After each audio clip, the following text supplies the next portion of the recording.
Welcome to our evening program here. My name is Bob Hall, and I am privileged to be a seasonal ranger here this summer.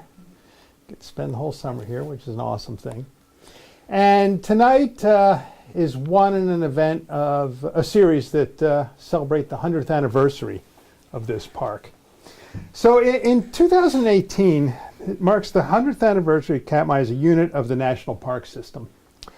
President Woodrow Wilson originally created Katmai National Monument to protect the area in and around the Valley of 10,000 Smokes. Since then, Katmai has been expanded to become a national park and preserve. During this centennial year, we invite you to join us as we celebrate Katmai National Park and Preserve by hosting a number of events focused on different themes that together tell important chapters of Katmai's history.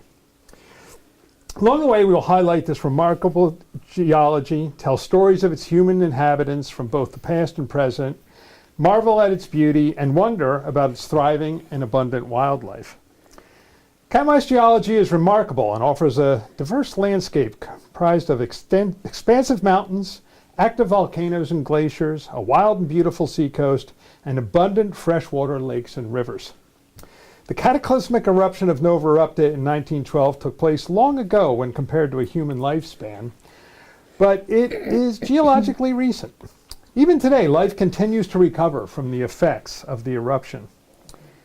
Human habitation in the Katmai region goes back many thousands of years, and the resulting history speaks of thriving communities, as well as their perseverance through periodic times of difficulty. This story continues as Alaskan natives maintain their traditional lifeways in the momentum of an ever-changing world. Their connection to this region is profound and worthy of our unwavering support and respect. It's through the efforts of many dedicated individuals from diverse walks of life over the years and up to the present that has ensured that the wildlife remains abundant and diverse across this region. Today, Katmai National Park and Preserve continues to support world-class fisheries and wildlife viewing opportunities. To be able to observe the Alaskan brown bear in its natural environment is a testament to the priorities of our nation and a gift to humankind today. Our task is to carry this legacy on to the future as Katmai National Park and Preserve enters its second century. Today we're gathered as friends of Katmai, a place which each of us carries a special connection, so that we may have the privilege to hear from Katie Myers. Katie is a park employee who has spent considerable amount of time striving to better understand Katmai's administrative history. We are grateful for her willingness to share her knowledge with us as we take a moment to celebrate Katmai National Park and Preserve's 100th anniversary. And with that, let me invite Katie Myers up. Thank you. Yay. Do you mind? I'm scared I'm going to drop this. So do you mind if I just stick this here? Okay. Hi, I'm Katie Myers. I'm the museum curator for Katmai National Park. So I work in Anchorage. The museum collections are stored in Anchorage.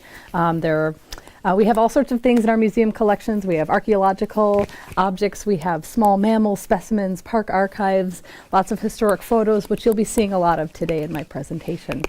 And so I care for these objects in Anchorage, even though I'm a Katmai employee. So today I'm going to be talking, just like Bob said, 100 years of the administrative history of Katmai. It doesn't sound very exciting, but it is. It's very interesting. So just kind of how the park came to be a park, and then how we've managed the park in the last 100 years. So I'm going to be showing lots of photos. I told you about that. And there's a lot to cover in this presentation, so I'm going to skip some things. As you might imagine, there's lots of history, but there's some great publications. And if you would like to know what these are, come talk to me and I can point you in the right direction if you're more interested in the history. So like all histories, Katmai's is an incomplete summary of what we currently know. What we have currently available. I could give an entire talk of the cultural history and what is now Katmai National Park, but for our purposes in this talk, just know that people have been living here for thousands and thousands of years, and their descendants continue to live here. As far as we know, the oldest archaeological site on the Alaska Peninsula is about 10,000 years old, the oldest dated site. The oldest dated site on the Katmai coast is 7,600. That's the oldest site we found in the park so far. And that's otherwise known as the Ocean Bay tradition. And you can see this really beautiful poster. Every year, Alaska produces a poster, Alaska Archaeology Month. And this year they chose to focus on Ocean Bay. In part, this is in Kodiak, it's a very tiny little map down here, but Ocean Bay sites are on Kodiak Island and also Katmai. And in part because of our centennial, they chose this as their theme this year, which is pretty exciting, I think. And these are just some examples of some objects: harpoon points, a stone lamp, and a slate point. Some types of archaeological things that have been found in the park. So the earliest radiocarbon dates at an archaeological site in Brooks Camp are from around 4,400 years ago. Again, this is a big, huge top that really scratched the surface of the cultural history at Brooks, but just so you know kind of how big of a deal Brooks is in the past. It's a very popular place today, and it was a very popular place in the past. This is a map. All these little kind of purple or maroon dots on this map are cultural features.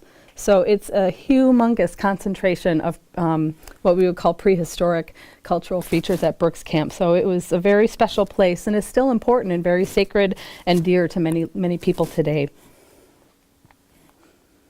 So Nova Rupta. So this is obviously the largest volcanic eruption in the 20th century. It was about 30 times the size of Mount St. Helens. Dustfall in Virginia was recorded 3 days later, and in Algeria 12 days later. So pretty amazing effects worldwide from this eruption. And this kind of just shows you, kind of shows you how the magma, there's Nova Rupta, and then over here, this kind of gray area, this is the path of the ash flow compared to some more recent volcanic eruptions. So just unbelievably large. Several postcards showcase the city of Kodiak the day after the eruption. This is one of them. This was taken, the day after. So late in the afternoon of June 8th, after 2 days of dark rain and choking dust, ash and fine sand, all the inhabitants of Kodiak and Wood Island, which is a nearby island, except for the U.S. Deputy Marshal and 3 volunteers, all got aboard a Coast Guard cutter called the Manning, and they fled the island. There was about 400 people on this boat, and they kind of just floated around in the ocean until the ash fall kind of stopped when the skies were clear and then light came back, which is, I can't even imagine. So even nearer to the volcano than Kodiak were several villages along the coast and around interior lakes in the park, or what is now the park. All of these were abandoned as a result of the volcano, and I'm going to briefly talk about 3 different ones. Since the last ice age, which was about 10,000 years ago, there have been about 7 explosive eruptions within the Katmai volcanic cluster. So eruptions were not new to people living here. Of course, the eruption happened in early June, and at this point in time, many village residents were not at home. The men worked as fishermen, women often worked in the canneries. So in the days prior to the eruption, there were lots of earthquakes. So people were concerned, they knew something was up. So as these earthquakes intensified, people that were still left in the villages fled. They knew there was something happening. And most of them fled to a fishing station at Kaflia Bay. So Katmai village, it was a large settlement on the coast. It had a trading post, it had a Russian Orthodox church, and although eruption of this scale had not happened in people's lifetimes, there was ancestral knowledge that was passed down through oral tradition. And here's a quote I'm going to read from a resident who was a small child during the eruption. And then one old man from Katmai started hollering and telling people about water. Put away as much water as you can store, reserve it. Wherever ashes come down, there will be no water to drink anywhere. Turn your boats upside down, they'll be filled up with ash. He knows everything, that old fellow. So there was this oral tradition, which is very interesting and wonderful. This image was taken the year after the eruption by a man named Mel Horner. He was from Seward, and he was one of the first Alaskans to visit these abandoned villages and take photographs. And he was also one of the 2 men who actually discovered the Valley of 10,000 Smokes for the first time, although Griggs took credit for it about 3 years after. And as you might imagine, but I'll tell it anyway, but this is not snow. This is all ash, just all over. And so the village is essentially gone. So this is Katmai Village in the large photo here is in 1915, and the inset was taken 1 month after the eruption in August, or 2 months after the eruption in August of 1912. So you can see in just 3 years how much grass, beach grass, has come back. So I kind of like those next to each other. So Kuguyak, or Douglas Village, was up the coast from Katmai. It was a smaller village than Katmai, and you can see where the arrow is. That's where it is. So this photo was taken on July 14th, 1912. So just 1 month after the eruption, by a man named George Martin, and he was a geologist that worked for the USGS. He was the first scientist to record data after the eruption. And you can see the beach grass going up in the cracks even just 1 month later. In Kaflia Bay, which is near this village, several people were putting up fish. This is where all those people fled from, because there was a fishing village there during the earthquakes in the days prior to the eruption. Kaflia Bay had a saltery and a store, and many local residents had effectively relocated there by the time in this year. And because of this, it was a natural place for people who were still in their villages to flee. And these photos of Douglas Village were also taken on July 14th, 1912. And here, in the second one here with these men in this structure, this is what's called a barabara, and I don't know if any of you have been up to the cultural site, but it's the same type of structure. And you can see how all the ash has come in through the cracks inside the house.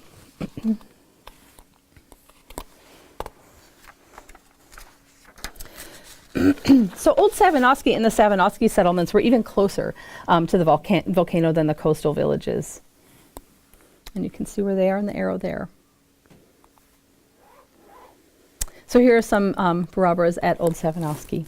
So American Pete, who was the head of Savanowski Village, had become alarmed by the shakings and rumblings in the first part of June. And about the 5th or 6th of June, he decided to rescue some hunting equipment he had that was stored at Ukak.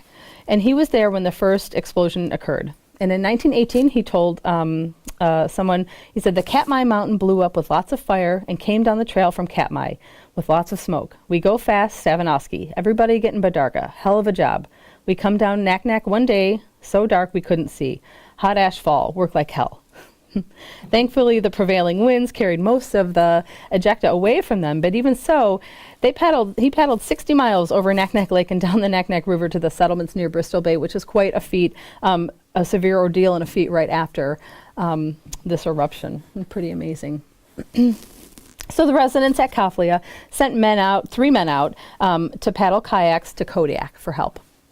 And on June 12th, there was a tug called the Redondo. It made it to Kaflia Bay. It picked up the survivors and went to Kodiak.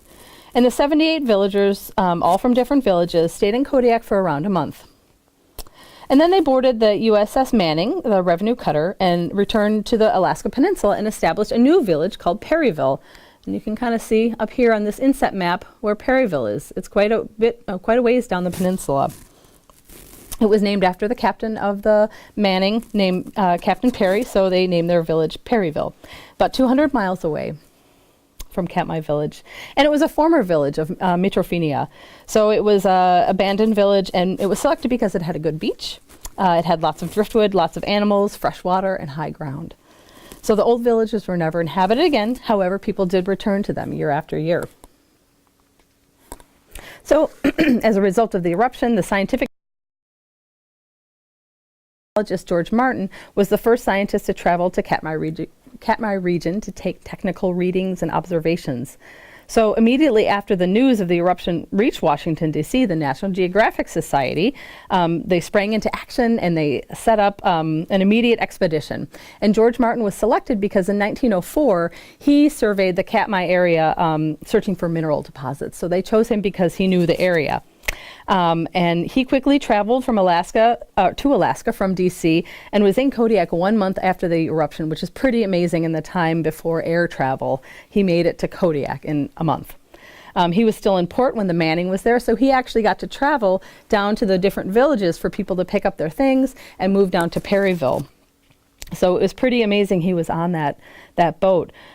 So he took detailed observations of the plant and animal life along the way, but really his most important contribution was he interviewed the residents. He talked to them about their experiences, about the eruption, and he gathered all possible eyewitnesses' account he could, and that's really his legacy.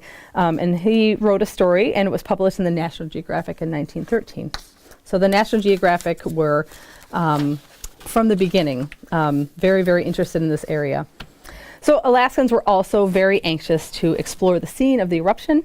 William Hesse of Cordova and Mel Horner of Seward, who I mentioned before, set out in May of 1913 with still cameras like this, movie cameras like this, and of course still cameras as well. But sadly, the moving image films were destroyed by the dust and ash, so none of the films survived. But we do have many of their still photos. And they were the first to discover the Valley of 10,000 Smokes. So that's pretty exciting. Although they didn't really, they didn't call it that. They didn't they did tell Griggs about it, and then he found it later, which we'll get into that. So, as I'm sure you've all heard, the National Geographic set up expeditions from 1915 to 1919. The botanist, Robert Griggs, who you can see here trimming up his mustache in the field, he led teams of scientists for the National Geographic Society into the Katmai region.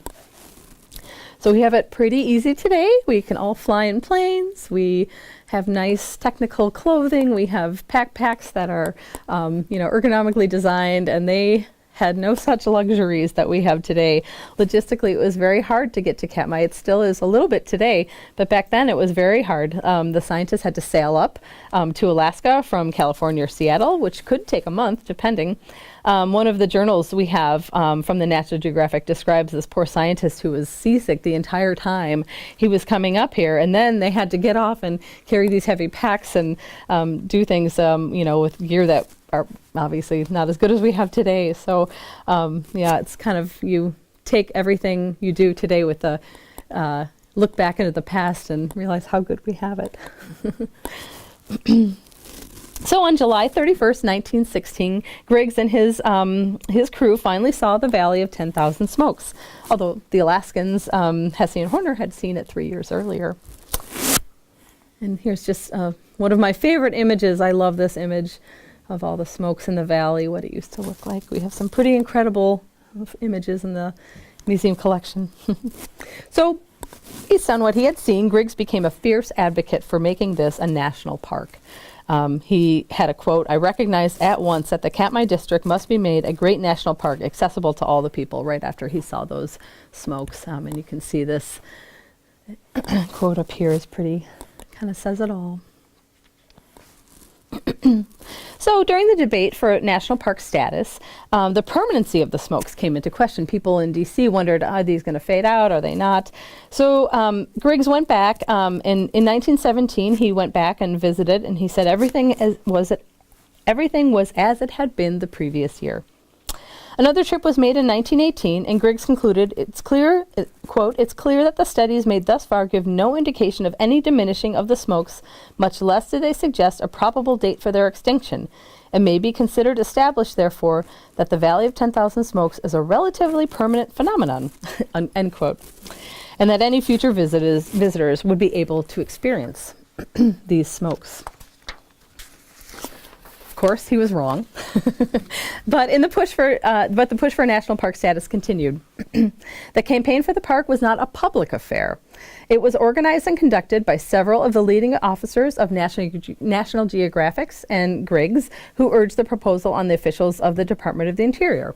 Horace Albright, who was then acting director of the Park Service, and Gilbert Grosvenor, who was director of the National Geographic Society, had several meetings and talks at the Cosmos Club in Washington, D.C.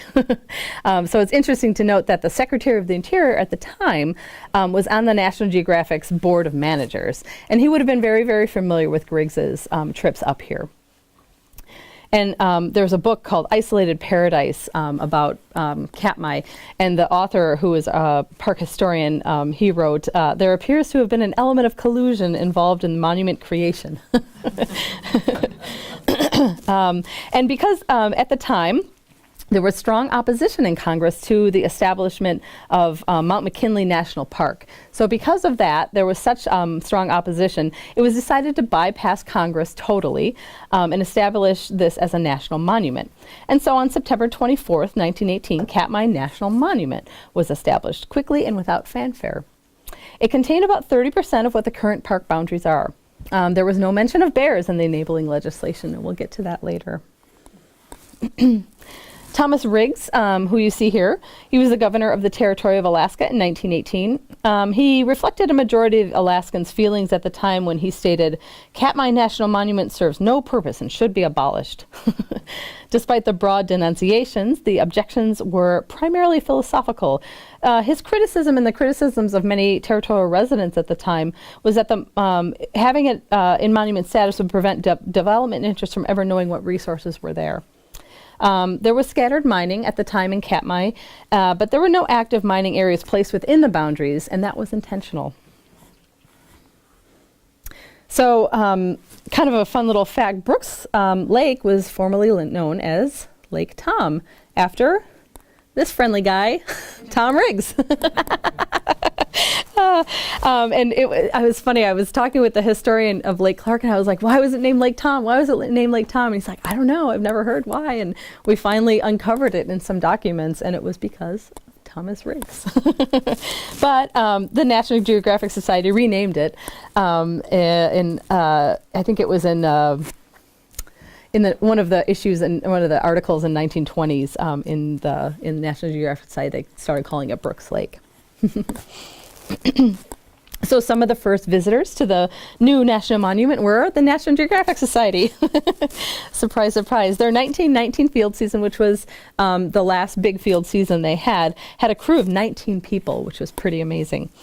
During this field season, Griggs discovered and named Geographic Harbor, which is in our coast, and noted that with only 50 or 60 miles of road from here, it would open up the wonders of the valley to the public. And actually, in 1921, the Alaska Road Commission visited the area to survey to see what it would take to build a road. But because of the deep ash, they decided, they recommended the road not be built because of the ash's instability. So even though it was hard to get to, there were tourists in the 1920s. They had to make a pretty big effort to get to Katmai. The nearest tourist facilities were over 200 miles away, and travel was slow before aviation. So people had to travel by ship. Still, some groups made the effort. Scientists came and did also continue to visit the valley and other areas in the park as well. This particular tourist trip was a horse trip that they took into the valley, and they loaded all these horses onto a boat, and they got off on the coast, and then they went over the pass into the valley with these horses. And I'll just show some kind of fun photos from their trip into the valley. And it's a mud geyser. The classic frying bacon, making food over a funeral. And yeah, so. And there were local folks that made the trek too. This photo was taken around 1925. And these are all folks that lived in the Naknek area. And these men all lived and trapped in the area, and they would come out to the valley to see what it was like and just kind of hang out and see, be tourists. On the left, this is Harry Featherstone, who is kind of an infamous trapper. We'll kind of talk about him later. And then this is Roy Fury, who I don't know if you guys have heard of Fury's Cabin, but that's Roy Fury. They guided the first school teacher in Naknek named Alice Anderson into the Valley of 10,000 Smokes in the spring of 1926. And this is her. And so these are her photos from the trip. So in the late teens through the 1930s, the Territory of Alaska was concerned with low salmon runs. And at the time, the economy depended very heavily on salmon and strong salmon returns, strong returns of the runs of salmon. So under the auspices of predator control, the territorial legislature enacted measures under which bounties would be paid to Alaska residents who killed certain salmon predators, which included bears, eagles, but primarily dolly varden and other types of trout in the streams of lakes in Bristol Bay and the Alaska Peninsula. And so at Kittiwake Creek, which is today known as Brooks River, Bureau of Fisheries agents set up a camp from which they seined for lake trout and dolly vardens. And they killed over 16,000 pounds of fish in the early 1920s. And this is a photo of Hans Severson and Hugh Millett around 1935, and these are all trout tails. The sack is just full of the trout tails, so they just clip the trout tails, and then they'd send it in to the territorial government, and they would pay them their bounties. And Hans Severson had a roadhouse on Iliamna Lake, and he would actually sell merchandise for trout tails. And then this is down in Iliamna Lake as well, with the trout and other things. So for around the first 20 years of its existence, the Park Service basically ignored Katmai National Monument. And there's an analogy with which Ernest Gruning used to describe Alaska at this point, and it's relevant. It's an era of total neglect. So starting in 1921, with the first superintendent of what was then Mount McKinley National Park, of course is now Denali, along with Glacier Bay, Katmai along with Glacier Bay was managed under Mount McKinley, which is very far away. However, it's clear the first few superintendents of Mount McKinley didn't exert any effort in managing Katmai or Glacier Bay in any way. Not once in the superintendent's monthly reports from 1921 to 1935 was Katmai even mentioned, which is pretty amazing. But in their defense, they were stretched to their limits. And during the 1920s and 1930s, Mount McKinley, they never had more than 6 employees, seasonal and permanent. So they were stressed to their limits. So there was no way they could provide any services or any kind of patrolling in Katmai. And there was no money. At the time, national monuments were designated for protection rather than recreation. And in 1921, the budget for all national monuments in the entire United States was just $8,000, which adjusted for inflation would be about $100,000 today. So not much across the entire United States. So given the lack of staff, the Park Service decided to close Katmai to the public. They couldn't enforce anything, so they're going to close it, including airplane landings. However, since there was no staff, they couldn't really publicize the closing, and they certainly couldn't patrol it or enforce it in any way. So, they knew nothing about the park. They didn't really understand it. They were vulnerable to anyone who had a claim, legitimate or otherwise, to resources. In 1923, a man petitioned the government to obtain a permit to mine coal on the western shore of Amalik Bay, kind of opposite Tockley Island. And there's no record of how the Park Service, or there's none been found, of how the Park Service responded to this intrusion. But it probably felt it was better to eliminate a small portion of land than to sanction mineral extraction. And so President Calvin Coolidge issued an executive order which excluded 10 acres from the monument.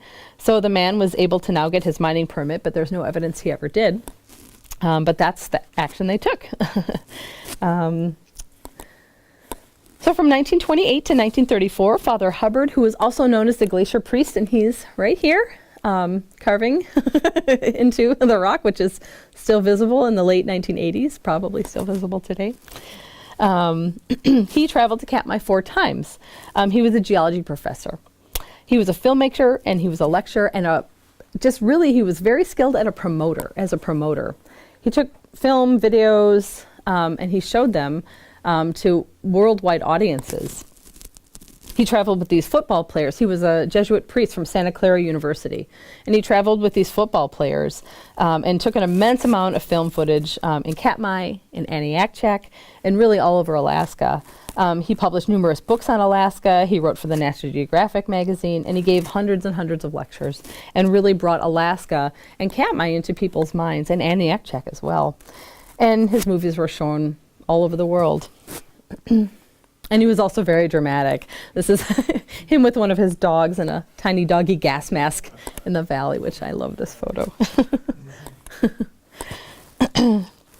In 1930, Professor Griggs made his 5th and his last sponsored visit to Katmai, and the purpose was to investigate plant succession in the valley.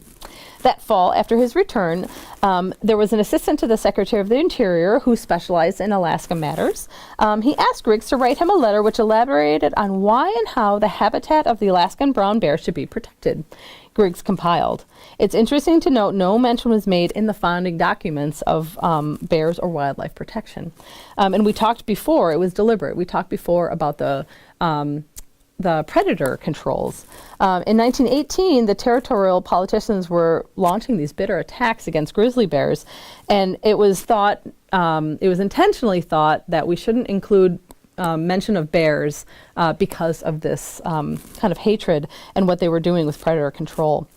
And so by 1930, sentiments had changed, not so much in Alaska, but in the rest of the country.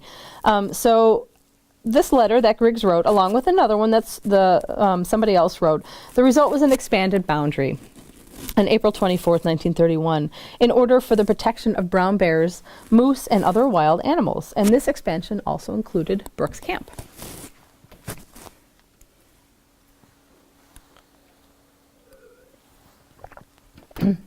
So the territorial officials, Alaska territorial officials were not happy about this expansion. And the local residents in Naknek were even more upset. At the time, trapping was a supplementary and often primary income source for some local residents. It's one of the few ways both native and non-native people could make money in the winter. It was hard to make money in those days, and that's what people relied on. And now there was this whole area where trapping was off limits. And these are all folks, Naknek folks. This is Roy Fury again. With these are all traps behind him hanging, and so these are all local residents. However, despite their anger, the trappers soon realized that nobody was willing or able to patrol or police the addition to the monument, so everyone just kind of carried on like they did before. So Kukak Cannery, which is on the Katmai coast, was an important clam cannery, and since around 1921 had been outside of the park boundaries. However, both the cannery and the clamming beaches were absorbed as a result of this boundary expansion. And so the canning operations had not been patented, so the owners never got notice that this expansion was going to happen. And so it was not until the mid-1930s that the owners discovered this, and then they requested a patent for the land. And they implored the Secretary of the Interior to remove those lands from the monument. The Park Service at that time, unlike before, didn't want to delete land. So in 1936, there was an executive order that was signed that would permit any operation that could prove its legitimacy. So were they there before it was expanded? So Kukak did. And this little order will be important later when we talk about trappers in the monument. So aviation changed Alaska, and Katmai was no exception.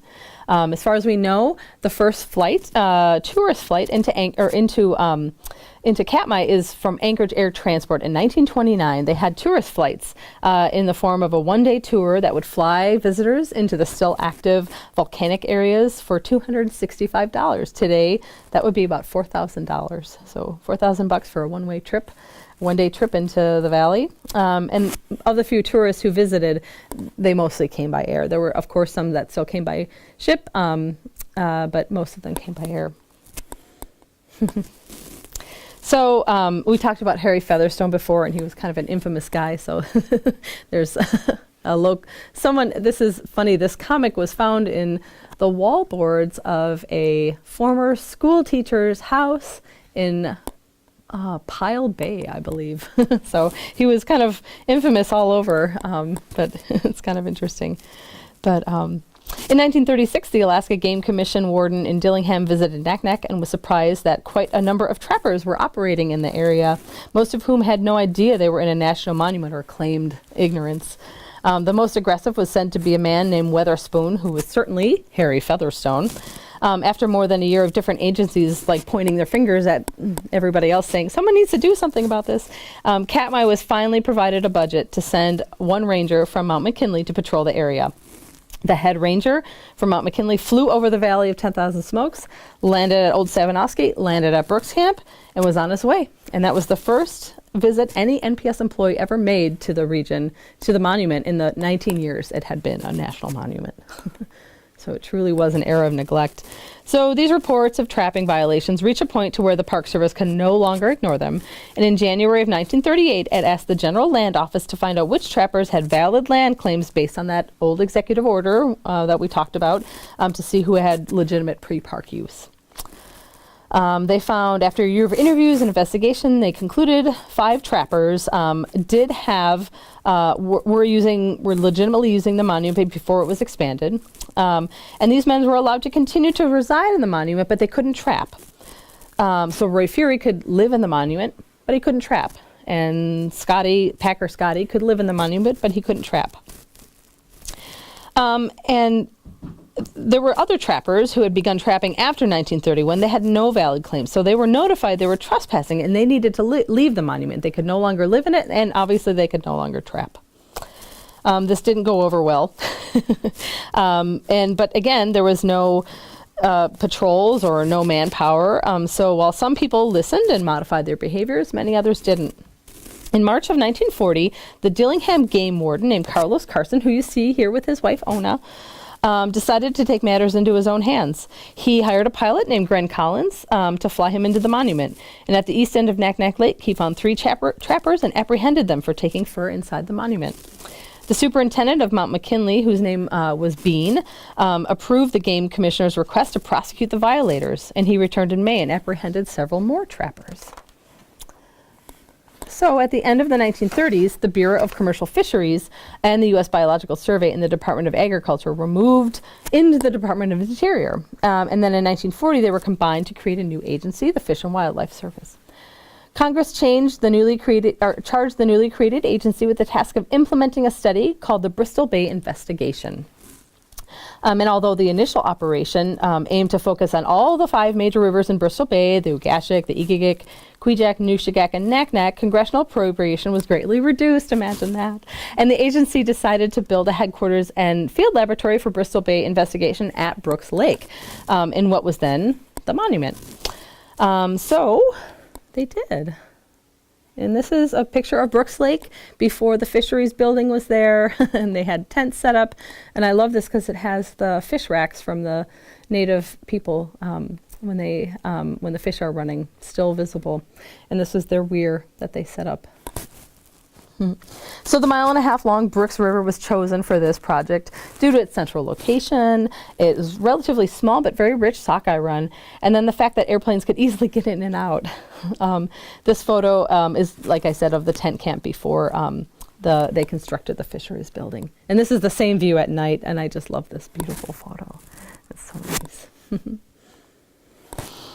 So when the fisheries biologists got to Naknek, their priority was to freight this research material and all of the material for the buildings up the Naknek River to a landing area below the rapids. And then from the rapids, the material transported overland by a Klijak tractor to a corner of Naknek Lake. Sometimes the freight was towed behind a scow to the mouth of the Brooks River. In 1940, which is the first year, the biologists dragged these 4x4s and wooden pickets for the weir in what is today, from what is today Brooks Camp, all the way over to Brooks Lake with ropes over their shoulders. They dragged all this wood, and it was just backbreaking. And so later on, they hired some airlines to fly it right directly to Brooks Lake, which was pretty smart. And with nearly frantic efforts, the weir was in place when the first red salmon arrived in 1940. So they did it. In 1941, the crew hauled the majority of the construction materials for the laboratory from Naknek to Brooks Lake. And after the salmon run, they broke ground for the field laboratory. And that year, they completed the stone and concrete foundation, which is what you're seeing here. And they installed some of the wall logs before leaving for the winter. And it was very, very hard labor. The Park Service, we have a copy of one of the workers from 1941, whose name was Howard Balso. He was a biologist. And from that journal, we know that the crew spent days and days digging out these small pockets of fine black sand from around the shores of Brooks Lake to use in the mortar for the rock work.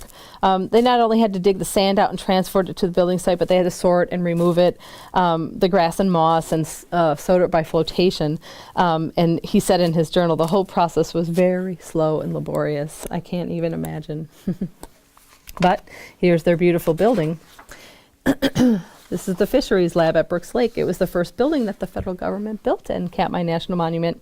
And at this time, the Bureau biologists were still the only personnel in Katmai representing the federal government. The Park Service would not establish a permanent presence in the monument for another 10 years. And so it appealed to their sister agency on numerous occasions for assistance in managing the Brooks River area. And this is 1942 when they finished the building. So in part because of the illegal trapping I was talking about was happening openly and wildly, the superintendent from Denali visited Katmai in 1940 with a biologist named Victor Cahalan, who was with the U.S. Biological Survey. The superintendent of Mount McKinley was surprised Katmai was very scenic and much more beautiful than he originally thought. And no doubt because of Carson's recent prosecutions, he was pleased to find no active trapping in the monument. They found many strip cabins and abandoned caches, though. This is the valley in 1940. They made a stop at the mouth of what had been called Brooks Creek, which is now the area what is now Brooks Camp. And there was no mention of any bear sightings, but what they did see were Alaska natives harvesting red salmon at the mouth of the Brooks River, a place known to them as Ketavik. He correctly recognized this was an activity that had been going on for generations. So Bean and Cahalan made a stop at, or after his trip, Bean spoke to the Alaska Game Commission agent in Kodiak, and this guy agreed to patrol Katmai coast for violations. So what he found he didn't like. Bean wrote to the Park Service stating that poachers could base their operations on one of the many islands off the mainland and escape detection easier. This right here is a trapping cabin, trespass trapping cabin on Tockley Island. Which you can still kind of see. I think there's a couple, logs left. Not much left, but you can still kind of see it. He proposed that expanding the boundary one more time to include all offshore islands along the coast would be good. So after weighing lots of objections and investigation, again, who had rightful claim to the land, on August 4th, 1942, the boundary was expanded again to include all of the islands within 5 miles of the monument. However, there was still no staff and still no money. This is an image of Old Savanoski from 1940. So after his trip, the superintendent tried very hard to procure funding for Katmai, but Congress ignored any request that the Park Service made. The superintendent also submitted plans for construction projects in Katmai, including, interestingly enough, headquarters and a visitor center in Geographic Harbor, and as well as $25,000 to protect and restore Old Savanoski Village by reconstructing its buildings. And he noted that restoration should be done by the natives and according to the native standards, which is pretty impressive for the time. This would have been a nearly $400,000 project today, but of course it was rejected. So by 1940, John Walaka, who was a pilot for Bristol Bay Air Service, who you see some of their planes here, had also become very familiar with the monument. He and as well as other pilots, such as Ray Peterson, were taking cannery workers from Naknek on charter flights into the monument to go fishing on their off days. This photo was taken in Naknek, and this is always amazing to me. There's, I don't know if you've ever seen them, the old Avgas cans, the 5-gallon cans. There's just a huge pile of them on the side of the lake. Pretty amazing. So they would take these guys fishing, and also at the same time there was off-duty military personnel from Kodiak and Naknek, and Fort Rich also. They began to visit Katmai to sport fish. To accommodate this increasing number of anglers in 1943, the Army Corps established 2 R&R camps outside of the monument boundaries. The Naknek Recreation Annex Number 1 was the enlisted man's camp, and it was known as Rapids Camp. And the Naknek Recreation Annex Number 2 was the officers' camp, otherwise known as Lake Camp. And the NPS, whose nearest employee were 300 miles away, was kind of powerless to stop this onslaught. In 1945, the Navy sought permission to establish a fishing camp in what is now present-day Brooks Camp. That plan later was later changed by the Navy, but post-war, the most popular recreation spots in this area were Brooks Camp, Grosvenor Camp, and Lake Camp. Brooks became so popular that the Standard Oil Company sponsored a color film in the spring of 1948. And fishing was technically illegal in Katmai at the time, but again, no one was there to, and as well as landing an airplane, but no one was there to enforce. And this is a photo of then General Eisenhower and Ray Peterson at Brooks Camp in 1947. So illegal trapping was again on the rise because they kind of figured out no one's going to do anything about it, so they just kept doing it. And there were reports that the military members had been Excuse me. Excuse me. I'm sorry. There were reports that military members were coming in to the monument and poaching. Poaching moose. So in 1958, superintendent of the Mount McKinley again made Carlos Carson, the Fish and Wildlife agent from before, a deputy park ranger, which gave him the authority to act for the MPS. And George Kalitz, who we see here, who Mount Kalitz is named after, he was a Fish and Wildlife agent, and he was stationed at Brooks Lake. He was also deputized as the park ranger. And this photo is at the Weir at Brooks around 1940, but so the superintendent tried and failed to procure money to have a resident ranger stationed at Brooks Lake. It didn't work. In 1921, before Brooks Falls was within the National Monument boundaries, the U.S. Bureau of Fisheries had blasted the north end of Brooks Fall in order to ease the way for migrating salmon in the hopes of decreasing salmon mortality. However, they never did any follow-up studies, so the agency had no way of knowing if this actually worked. And in this case, in any case, this fish passage was overgrown and unusable. So the Bureau had made plans to install a fish ladder at the falls in 1936, but because of limited funding and World War II, it just didn't happen. In 1949, the supplies for a fish ladder were shipped to Brooks Lake, and 4 men were detailed to construct this fish ladder over the falls at Brooks River. These 4 biologists constructed a concrete ladder and retaining wall, and the agency put it into operation the following year. Here's them blocking off. They're starting to build this fish ladder. And here it is. So the installation of this fish ladder led to a big disagreement between the Park Service and the Fish and Wildlife Service. The Park Service claimed never to have authorized the project, but according to the Fish and Wildlife Service, several MPS employees had known about it and even made suggestions how to improve it over the years. So all disagreements aside, the ladder itself consists of 7 concrete steps and a retaining wall that was set directly into the rock face of the waterfall. It was unique in that the salmon ascended its structure swimming through the holes in its steps rather than from jumping from step to step, which is kind of more traditional in a fish ladder. Because of overgrowth, today you can't really see, you can kind of barely make it out, but it's there. So if not for the actions of the pilot Ray Peterson, who's here on the left, the Park Service may have continued to completely ignore the repeated funding requests and the staffing of the monument. In December of 1949, Peterson had met with very Interior Department officials and laid out plans to create a series of fishing camps along the shores of the large lakes, 2 of which were inside monument boundaries.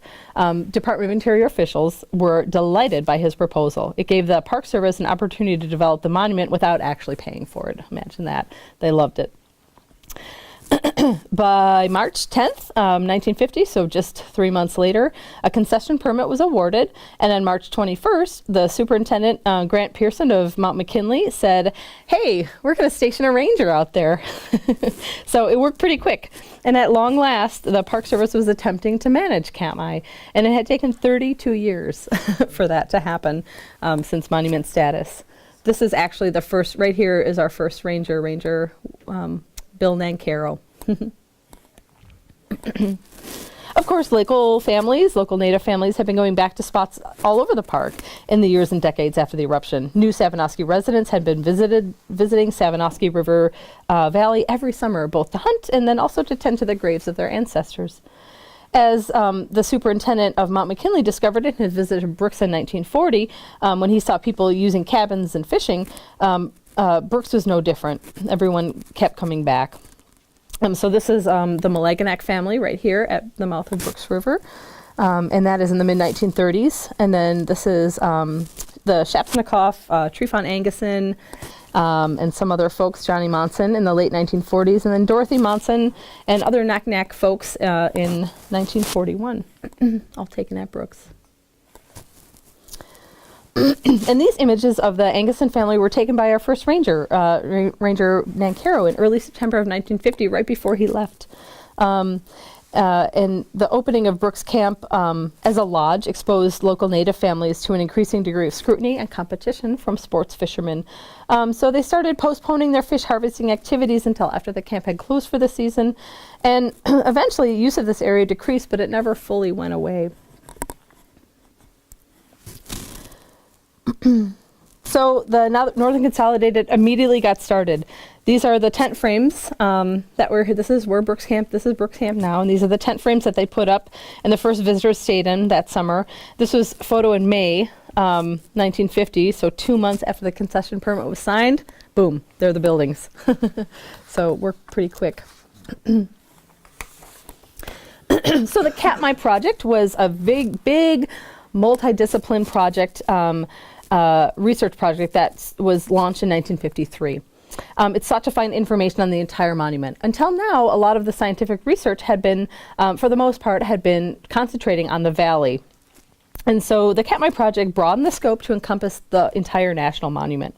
The major projects that they had included archaeological surveys, a botanical survey, a study of the geologic and mining resources, and also investigations into all the volcanic activity and general geology of the area.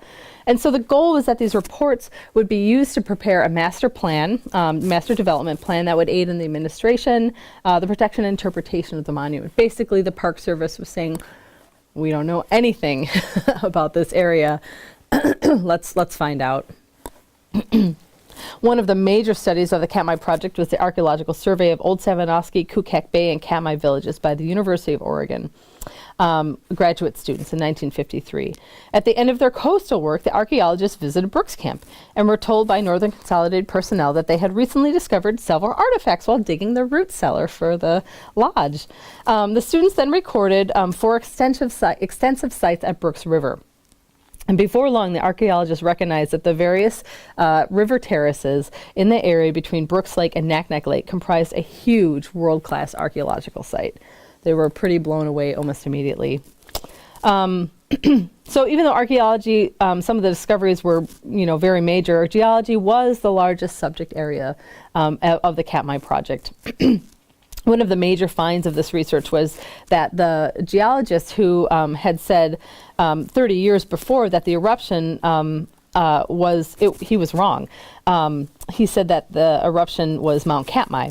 However, Dr. Curtis of the University of California was skeptical that this geologist's conclusion was false, but there was no way to prove it. But because of this Katmai project, he could finally go out and test his theory. So he and his grad student flew into the valley and measured the thickness of the ashfall around Mount Katmai and discovered it to be thicker around Nova Rupta, which was a volcanic plug about 6 miles to the west. They are measuring their ash. And that helicopter is way down here. So you can see how big this volcanic plug is. And it's still steaming. So other evidence apart from the ash depth convinced them that a column of molten andesite lying beneath Katmai suddenly found access through a newly created fissure of Nova Rupta. The idea that it was in fact Nova Rupta and not Mount Katmai was pretty startling at the time. So that was a major find of this project. There was another study, another focus of the study was biological resources of the park. And I love this photo, like, sure, just go down in that fumarole. It's fine. So there was a biological study. Victor Cahalan, who is right here, who had traveled with the superintendent in 1940 into the park, was the one who headed this off, the biology off. And he had a grad student named Gordon Shaler. And they inventoried and described a wide variety of the monument's birds, animals, and vegetation. And also this was Roy Fury's boat, who they rented a boat from during their research.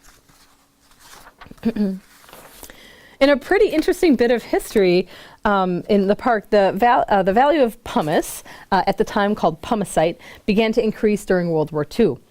Both the Army and Navy needed this pumice in their construction of roads and airfields, and also Anchorage. It was a good base, and also Anchorage was kind of expanding during that time as well, and required lots of building materials. So during this time, several companies appealed to Congress to let them extract pumice from the monument, and this is in Geographic Harbor.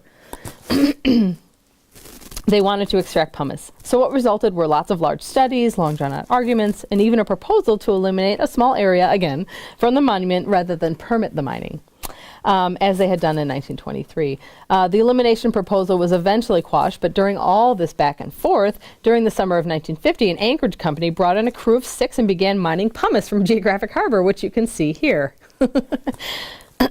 And of course, the Park Service knew nothing about it until the next year when they flew over and they're like, hey, what's going on over there? So that's what it looked like. And here's what it looked like on the ground. Here's their mounds of pumice and their little dock. So the mining itself technically was legal because it happened below mean high tide. However, the storage of the equipment above mean high tide without a permit was not legal. And so the company was handed a cease and desist letter the following summer. And after years of fighting and struggle, Senator Bartlett introduced a bill that allowed a 15-year period for pumice extraction. It was signed April 15th of 1954. However, by that time, lots of other building materials were favored. So as a result, no pumice was ever extracted under this law that anyone knows of. So it's kind of interesting. The fight took so long that nobody was interested after it passed. So issues of access took hold in the 1950s. During the middle and end of that decade, the results of the Katmai project, Mission 66 work, desire for better access by the concessionaire, the master planning efforts, and congressional pressure all came to a head, and a road to the Valley of 10,000 Smokes was approved. The lead ranger for Katmai at the time, named Robert Peterson, was asked to determine the road's right-of-way, and in the summer of 1962, construction began. In the museum collection, we have these amazing photographs, which are just photographs, aerial photographs that Ranger Peterson had just put red tape on. Like, here's where the road should go, and that's where the road went. It's pretty amazing. So we had a valley.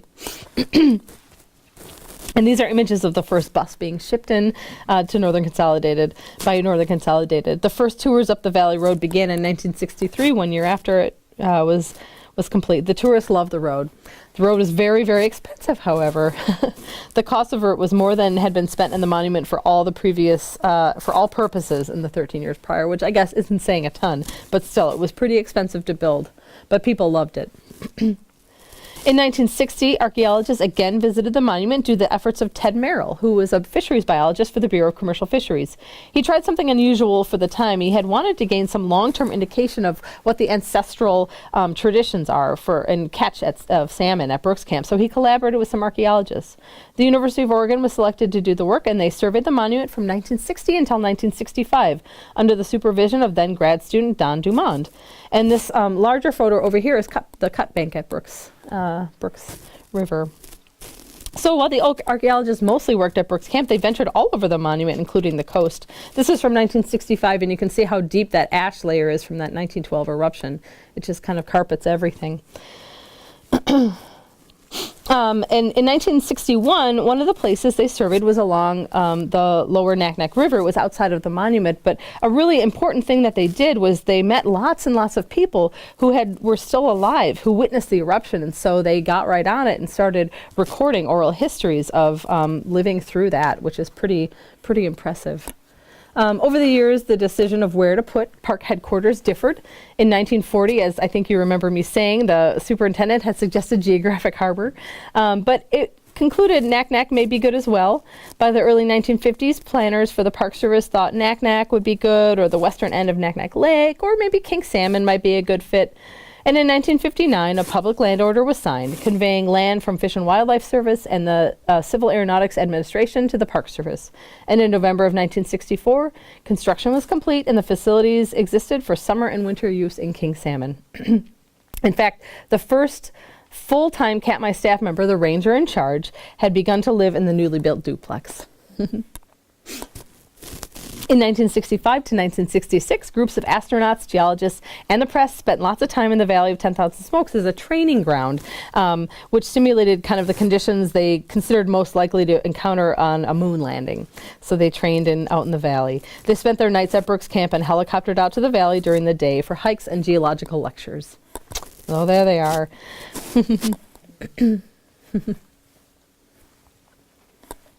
So the road is now open. And so even with those with no interest in fishing would be could come to Katmai. It also meant that more staff was needed. Each bus tour had an interpretive ranger on board that would talk on the bus ride and then lead a little hike into the valley. And also the Three Forks Overlook cabin was built in 1963 by the time the road was open to the tourists. In the fall of 1967, a proposal to expand the western boundary was brought up. Other land in Alaska was also discussed, a boundary expansion for what was then Mount McKinley, new monument status for Gates of the Arctic or Lake Clark. Lots of other things were up for discussion. And in the end, President Johnson waited until the last moments of his term to act. He was literally dressed for Nixon's inauguration when he signed a proclamation to expand Katmai to the west. None of the other proclamations for new national monuments in Alaska, none of the other expansions or anything happened. It was just Katmai. That was the only one that was signed. So now all of Naknek Lake was included in the monument.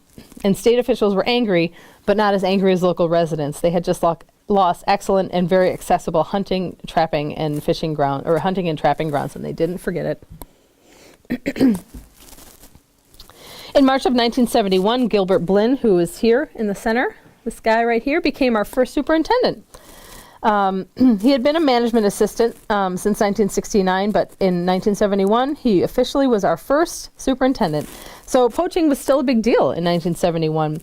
Katmai Rangers had no planes, they only had a few boats, and they were effectively stuck at Brooks Camp. There was no chance to survey outside Brooks and nearly no way to survey the coast. In the early 1970s, the park obtained the service of a plane, and while the plane flew weekly during the hunting season, it was a wheel-based plane, so it couldn't really land that many places. And the radios often didn't work. By 1976, Superintendent Blinn was incredibly frustrated, so he learned to fly. He became a certified pilot, he got an OAS certified plane, and he could go out at a moment's notice, and a bunch of hunting violation cases followed. So he took matters into his own hands and got it done. In December of 1978, as part of ANILCA, Katmai was expanded by over 2.3 million acres. This great expansion and creation of new monuments brought the threats of civil disobedience from many areas in Alaska in regards to the other potential national parks. But locals around Katmai actually showed very little anti-NPS sentiments. Of course, as we all know, in December of 1980, President Carter signed the Alaska Lands Act, officially making Katmai a national park. And so this image over here on the right are just some incised pebbles that we found in archaeological sites that are at Brooks Camp, which are pretty amazing things. And they're very similar, but different to ones on Kodiak. So I just really like those objects. So crossing Brooks River had always been quite an issue, but with this increased visitation, crossing just really came to the forefront as a major problem. So since NCA built their camp, people had wanted to build footbridges across the river, and in 1956 they did build one, but it didn't even last a year. It didn't even last one season. It was never rebuilt. So over the decades, many plans of a proposed bridge were brought forth, but nothing was ever built. And fishermen, rangers, tourists, everybody used skiffs to get across. And here's one of our friendly rangers taking a skiff across. But these were loud, they were messy, and then at times the bank was eroding, and so it was very hard to get into, dangerous. So something needed to be done.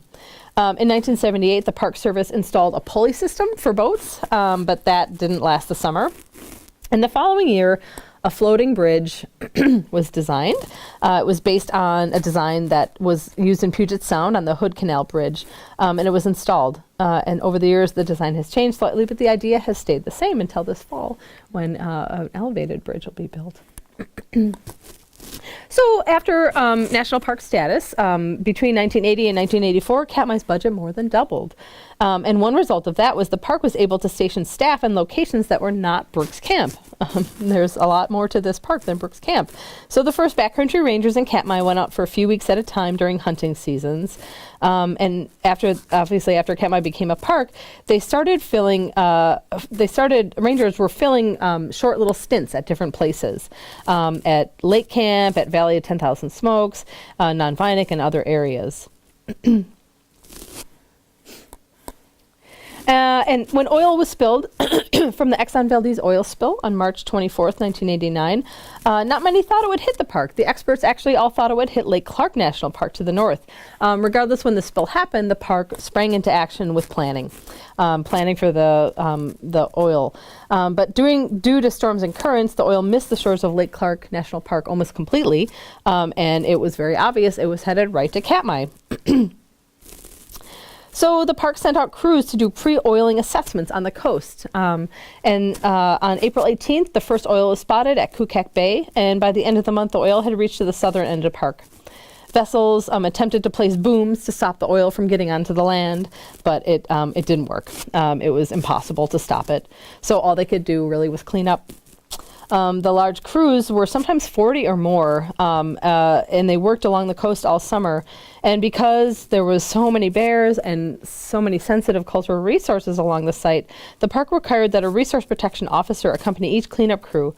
And over this first summer, the crews cleaned up 56,000 bags of spill from 37 miles of coastline. And cleanup continued for the next 2 years. And they also did post-oil assessments as well to see how it affected the resources. This is our superintendent, Bain, at the time. So Brooks Camp was now the primarily because of the bears by this time, had proven so popular over the years that it developed into the park's major visitor site. It created lots of problems in relation to management. The park had made lots of improvements over the year in how it dealt with trash. We didn't do this anymore. This was in the 1950s. And we started burning trash in barrels, which was slightly better. But we really improved, the Park Service improved over the years how we dealt with things. The trash, we dealt with how we educate visitors. We don't clean fish and drink beer outside anymore. Things like that. And there was lots of unsecured cabins that the bears would just get into and totally ransack. It's kind of hard to see over there in the corner, but it's bears looking for food. Because of the sheer number of people, there were lots of fuel spills. There's aging infrastructure. And in 1993, Brooks River, there was the National Historic, Brooks River became a National Historic Landmark, the Brooks River Archaeological District. So because of all of these things, staff were concerned about the health of the numerous cultural resources at the times, literally just below the surface. Several years of research and work culminated in the 1966 Brooks River Area Development Concept Plan. The solution to park officials at the time seemed very obvious: move Brooks Camp. The proposal generated considerable controversy, however, and while the money was included in the 1999 Department of Interior budget, Senator Stevens in the end pulled the funding for the move, and we never moved. However, the issue still remained. There were too many people. It was too crowded. So we weren't able to move. So the park responded to try and alleviate some of these pressures to improve visitor safety. And one of these was an elevated walkway, which I'm sure you've all walked on, which was installed in 2000. This got people off sensitive archaeological sites. It had stopped erosion and removed them from the most used bear trails. And it created a new platform overlooking the riffles to help with the overcrowding on the falls platform. Time limits were established, and the platforms were closed during very busy times in order to give the bears a break. None of this had happened before. Rangers were stationed at the corner where bear jams were most frequent, and the lower platform so they could survey the area and advise visitors when it was safe to cross the bridge. The park also began to manage human behavior differently than it had, and most importantly, try to keep human food and fish away from bears. So as visitation increased, park staff also increased, and more housing and infrastructure was needed and added over the years. And this is one of our yurts built by the bears. So we're still learning as we encounter our second century in caring for this very special place. We're ever improving on the delicate balance of managing visitors, bears, other natural resources, and preservation of the amazing and still living cultural resources in this really important place. And that's all I have. So thank you guys for listening.